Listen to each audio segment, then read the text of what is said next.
दोस्तों, आज का साइंसी हकीकत जानकर आप हैरान रह जाएंगे। इंसान की तारीख का सबसे अनोखा कारनामा वॉयेजर 1। ये वो मशीन है जो पूरी दुनिया में सबसे ज्यादा दूर तक पहुंच चुकी है। इंसान की बनाई हुई कोई चीज इससे पहले कभी इतनी दूर नहीं गई।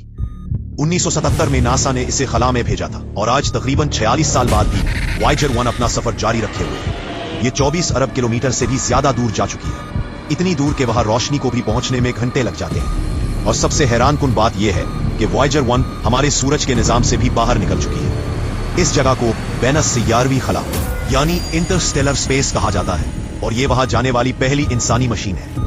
दोस्तों, अगर आपको ऐसी मालूमात पसंद आ रही है तो वीडियो को लाजमी लाइक, शेयर, कमेंट और सब्सक्राइब करें ताकि हम आपके लिए ऐसे मजीद नाकाबिले यकीन हकाइक लाते रहें। वॉयेजर पर एक सुनहरी रिकॉर्ड भी लगा हुआ है जिसमें 55 जबानों के सलाम, बारिश की आवाज, समंदर की लहरें और इंसान के दिल की धड़कन तक महफूज है, ताकि अगर कभी कोई खलाई मखलूक उसे पा ले तो वो इंसान के वजूद और तहजीब को समझ सके। दोस्तों, आप क्या सोचते हैं? क्या इंसान मुस्तकबिल में वॉयेजर 1 से भी आगे जाने वाली कोई मशीन बना सकेगा? अपनी राय नीचे कमेंट में जरूर लिखें।